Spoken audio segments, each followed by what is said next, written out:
Hello everyone, তোমরা সবাই কেমন আছো? আশা করি সবাই খুব ভালো আছো। আমিও খুব ভালো আছি। আমি পূজা তোমাদের সাথে শেয়ার করতে চলে আসলাম আবারও একটা নতুন মিনি ব্লগ।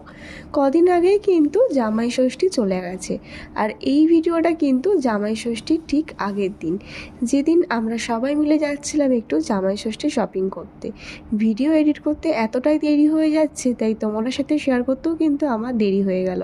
আশা করি তোমরা জামাই ষষ্ঠীর একটা শর্টস দেখতেই পেয়েছো, আর জামাই ষষ্ঠীর ব্লগটাও কিন্তু খুব তাড়াতাড়ি আপলোড করব। যাই হোক, তোমার সাথে কথা বলতে বলতে আমি চলে আসলাম দোকানে, আর এখানে এসেই কিন্তু প্রথমে আমরা কুর্তি দেখতে শুরু করে দিয়েছিলাম, কারণ এবারের ষষ্ঠীতে আমি আমার দুই মামি ও আমার মাসিকে কিন্তু কুর্তি গিফট করব, কারণ তারা শাড়ি অতটা পরে না, তাই আমার মনে হলো যেটা কাজে লাগবে সেটা দেওয়াটাই বেটার।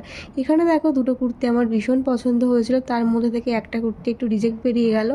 তারপরে কিন্তু এখানে আরও কালেকশন দেখালো, তার থেকেই কিন্তু তিনটে কুর্তি আমি পারচেস করে নিলাম। কী কিনলাম সেটা তোমার সাথে বাড়ি গিয়ে শেয়ার করছি। আর এইদিকে দেখো, আমার দেখা হয়ে গেছিলো আমার একেবারে ছোটোবেলার বান্ধবীর সাথে।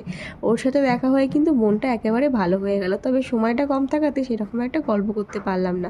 আর এখানে দেখো, আমার মামি কিন্তু চলে এসেছিলো মামির মায়ের জন্য শাড়ি কিনতে। তারপরে কিন্তু আমাদের শপিং অলমোস্ট ডান। এবার কিন্তু আমরা বাড়ি চলে যাবো। তোমরা কারা কারা ষষ্ঠীতে কী কিনলে অবশ্যই কমেন্টে জানিও। আমার তো শপিং হয়ে গেল। তাহলে চলো আজকের মতন টাটা, দেখা হচ্ছে নেক্সট ভিডিওতে। বাই সবাইকে, সবাই খুব ভালো থেকো এবং সুস্থ থেকো।